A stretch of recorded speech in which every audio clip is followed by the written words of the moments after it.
कभी तुमने इस पे ख्याल किया, इस छोटे से सत्य को कभी देखा कि वर्तमान में कोई दुख नहीं है, कोई चिंता नहीं। इसलिए वर्तमान मन को भंग नहीं करता, चिंता मन को भंग करती। वर्तमान में दुख होता ही नहीं, वर्तमान दुख को जानता ही नहीं।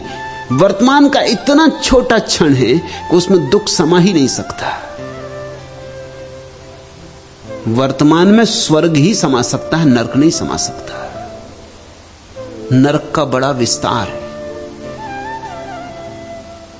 वर्तमान में तो सिर्फ शांति हो सकती है, सुख हो सकता है, समाधि हो सकती। अहिलिस मन लय उन्मन रहे, तो मन को उन्मन कर दो, मन को पहुंच डालो। मतलब हुआ अतीत और भविष्य को सोचो मत।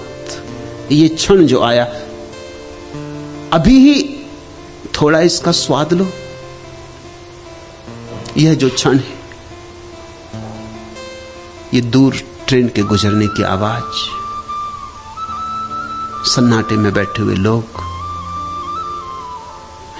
प्रेम पगे मेरी बात को सुनते हुए, मेरी तरफ अपलक देखते हुए तुम, वृक्षों पर पड़ती हुई धूप, हवा के झोंके। अभी कहां दुख, कैसा दुख? इस क्षण में सब सुख है।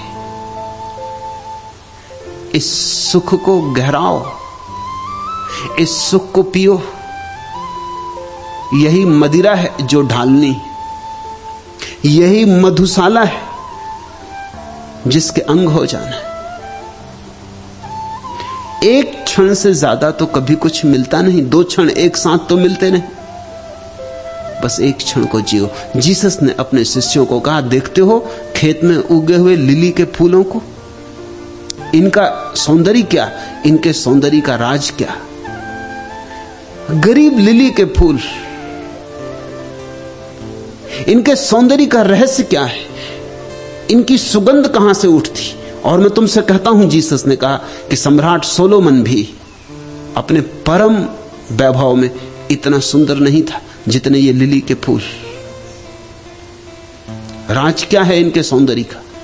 इनके सौंदर्य का राज एक है, जो गया गया, जो आया नहीं आया नहीं। इन्हें ना बीते कल की चिंता है, ना आने वाले कल की चिंता, ये बस यही है। इसलिए जीसस ने अपने शिष्यों को कहा, कल की मत सोचो, सब सोच कल का है। इस क्षण में कोई सोच नहीं होता। और जहां सोच नहीं है, जहां विचार नहीं है, जहां चिंता नहीं है, वहां मन नहीं है। और जहां मन नहीं है, वहां परमात्मा है। मन मर जाए तो परमात्मा का अनुभव हो जाए। मरो हे जोगी मरो।